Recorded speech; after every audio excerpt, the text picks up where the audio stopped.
How's it? Went to the range this weekend and dumpster dive for the brass. So let's do some reloading.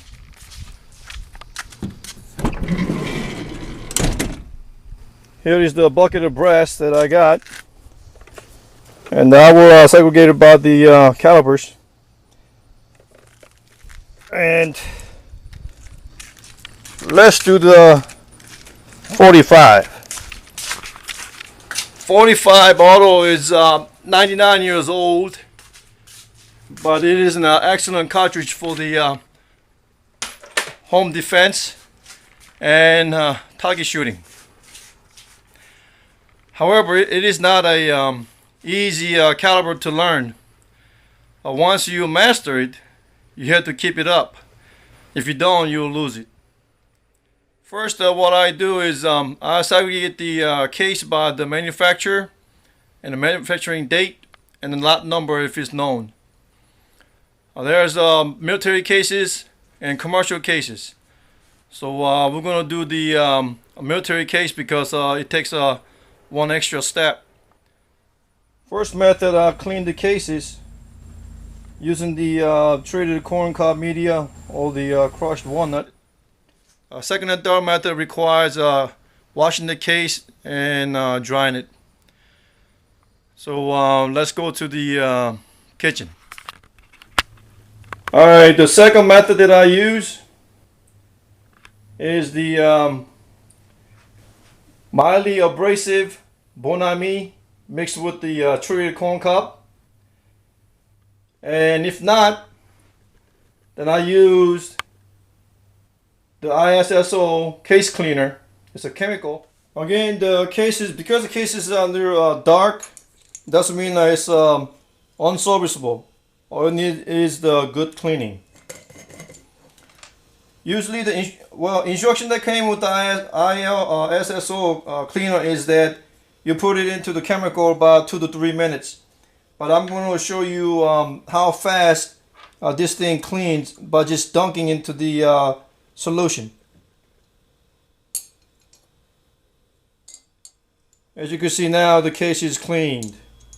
So cases has been washed, dried, cleaned, what have you.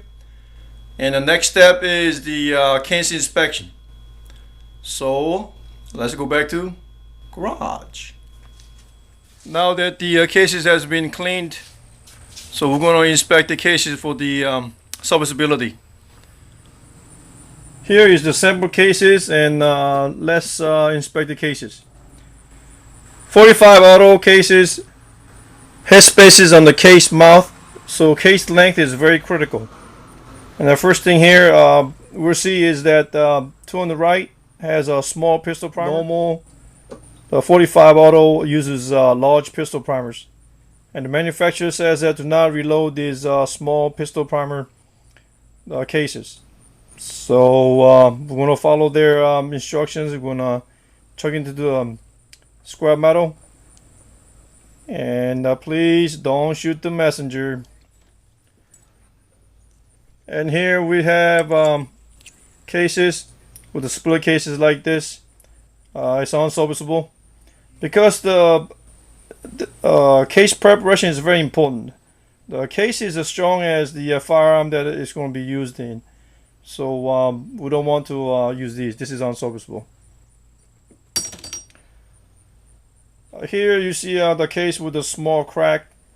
I don't know if you can see it. This one here sometimes you get reloaded. What happens is that when you're shooting session, that you have a nice tight group, and all of a sudden one goes south.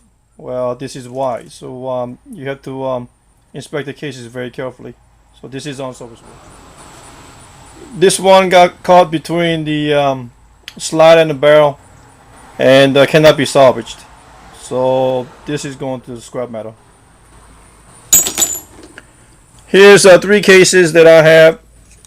It has a little dents on the sides. Got caught on the ejection port of the slide. What I do is I use a screwdriver. These are salvageable. Round screwdriver. I'll show you later. And then push out those dents. Here's a case that is got scratches on the side of the cases.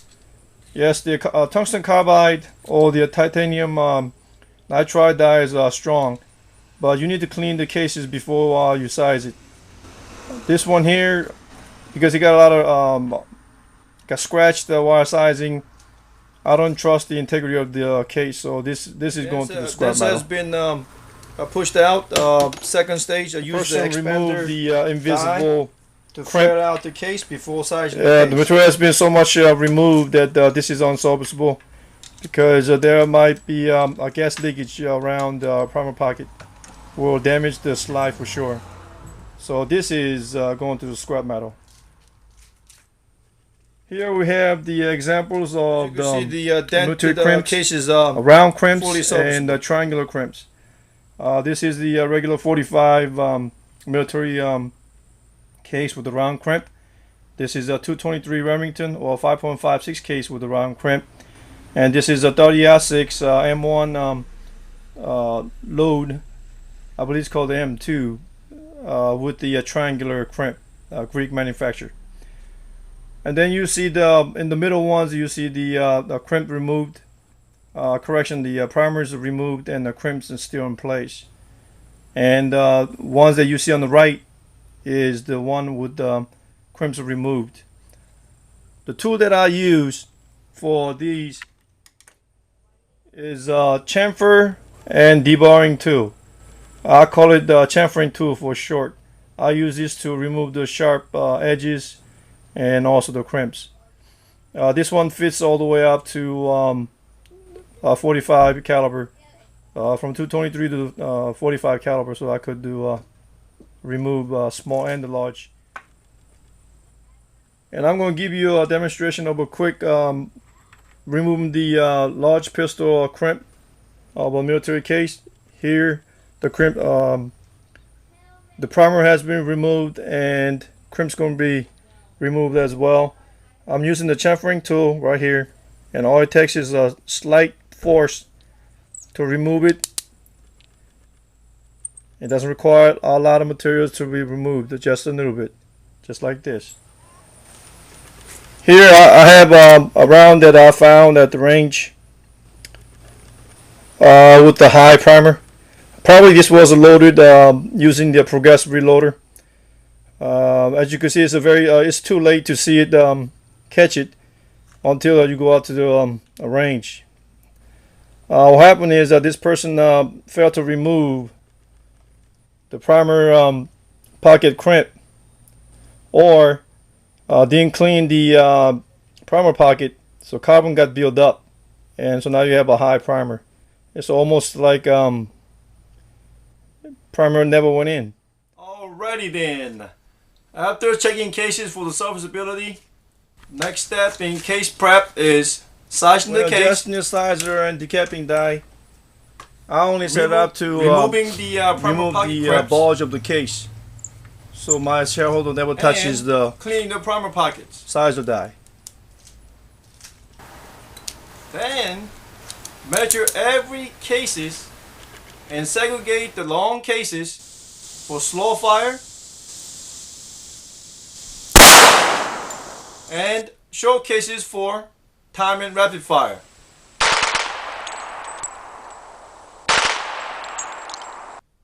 The final step in case preparation is to trim the cases to same length, and using the chamfering tool, chamfer case mouth to remove sharp edges. Just like removing the primer pocket crimps, must remove enough to get rid of the sharp edges. Now we are ready to load. Hey, welcome to the second part of Reloading 45 Auto. Reloading prepared cases. Before we begin, as a safety procedure you must follow. Don't drink and load, reload. Don't drink and reload. Do not smoke. No smoking while reloading. That's main things I like to touch up on. I have here the 4 die set for my 45 Auto. The first step is to size and decap. So you have here a sizer and a decapper.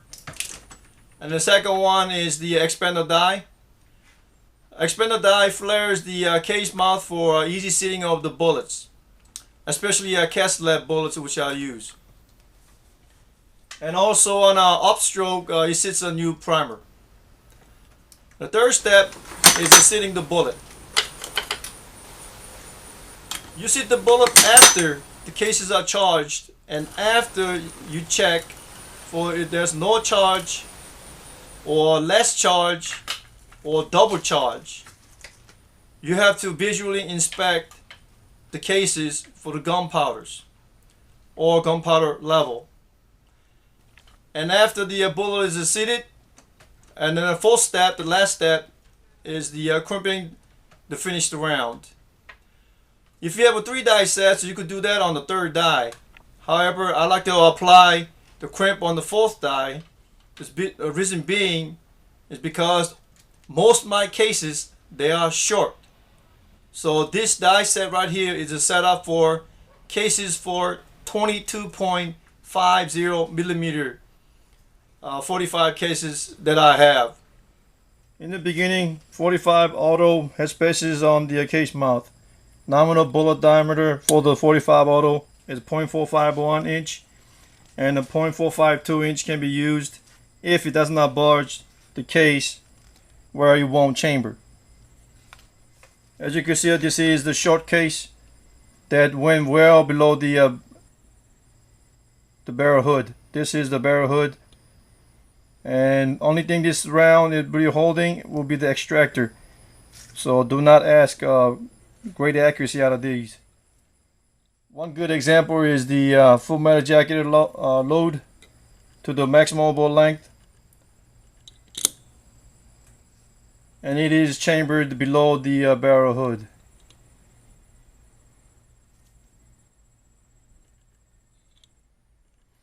So when using the short cases with the cast lead bullets, I hit space on the bullet shoulder. Here is the one with the elbow length, maximum elbow length. Okay, it is a flush with the barrel hood. However, lead bullets, you need to load slightly above the barrel hood.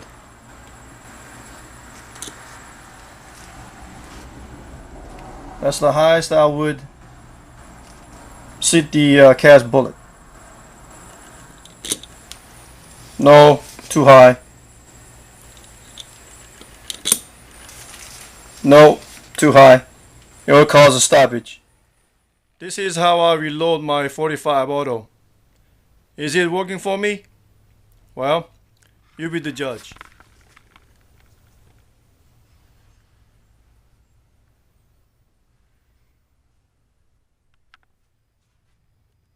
One other tool that I use to reload is the primer pocket uniformer. Once primer pockets are cleaned out, I use this to uniform the flash holes. Here's a sample load that I use in my 45 auto. In the front, as you can see, you can't do much about these bullet designs. They're loaded to a maximum oval length. The magazine length or the round is used is the same, except in the rear I have the maximum oval length with the bullet seated to the right.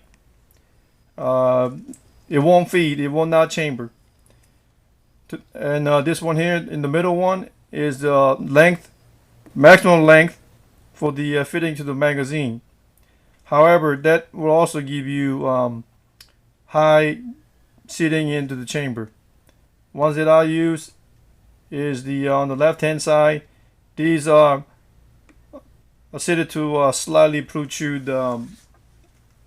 beyond the barrel hood.